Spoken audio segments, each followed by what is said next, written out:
We are here at CES 2014, here in the middle of the LG booth, one of the biggest booths in the Central Hall.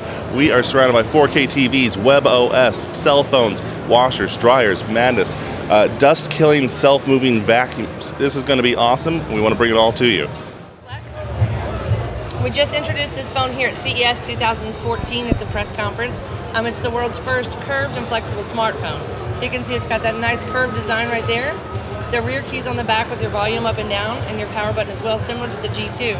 What's nice about this device is we carried over our knock feature, but we've added a swing lock screen. So you notice as I move this device up and down at 180 degrees, you have different viewing angles.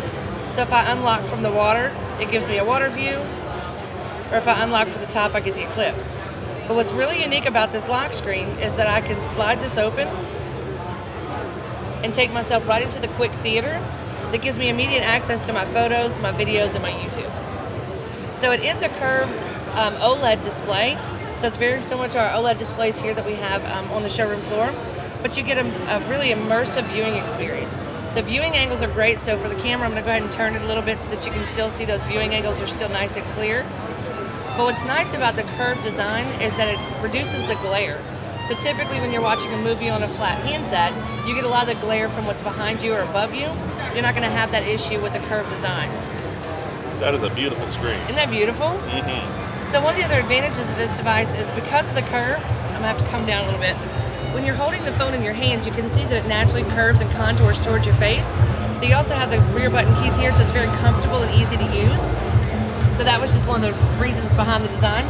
But it also brings the speaker here, as well as your mic, closer to your mouth, so you actually have better sound quality whenever you're on your phone calls. Now, I remember, I think it was an Engadget review a little while ago where they actually put the Flex name to the test by actually pushing down slightly. Yeah. What kind of tolerances does a phone like this have? Well, I'll show you, if you'd like to see. So, say for example, your phone is flat here on the table, or it's in your back pocket. I can actually flex this down and flatten it down flat, and it brings it right back up. So imagine if it's in your pocket, you sit down, or if you're pushing on it, yeah, you can go ahead and do that. And that's not easy, it's not flimsy. Right, no, it's not flimsy because it does have the Corning Gorilla Glass 2 on the front of the display. So the flexible part mainly comes from the display, the OLED display. So it is a plastic OLED display, and if you look at it, the actual display is really, really thin, and it's flexible. So, of course, whenever you lay Gorilla Glass or any type of glass over top of that, you're going to lose all of that fluidity. Right. But it still gives it to where you can flex that down, and it'll remain and keep its shape whenever it comes back up. Very cool. So we were talking about some of the other features as far as multitasking are concerned. If you press and hold your black button down, it comes up with a new little application called Dual Window. So this gives you the ability to be able to open 2 applications at a time. Say, for example, my text messaging and my gallery. If I wanted to send a photo, just attach a photo to my text message, I can drag and drop that right into that text message and include it right there. And this works in portrait and in landscape mode.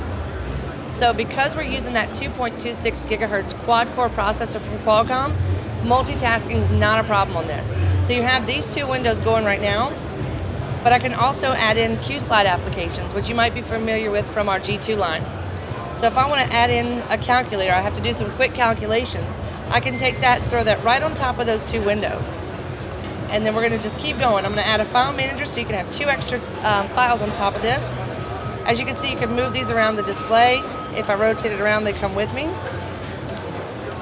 And then I can also increase the size of that Q-Slide application and the opacity. So say, for example, I'm in my bank website and I'm trying to do my banking and I want to check my balance and stuff. I can actually have my web page open here, and if I need to see what's going on behind it, I can adjust the opacity up and down so I can still see what's happening behind me. When I'm finished with my calculator, but if I need to come back to it later, I can just simply slide that over and it becomes a small icon. Then we have a feature that's called Slide Aside. So if I open up an application here and say I need to just put that on pause, I can do a 3-finger swipe across the screen and put it storage right there. And then let's say my browser, 3 points of contact, and let's say my contacts. Swipe those over just to get those out of your way, and then 3 points of contact back, it brings them right back to you. So whenever I'm ready to use that, all I have to do is tap on it and it opens it up. I can get rid of it again. And then whenever I'm finished with them, I just simply swipe them off my screen and get rid of them. Schmidty, you have a new phone you want? Mind blown. Yeah.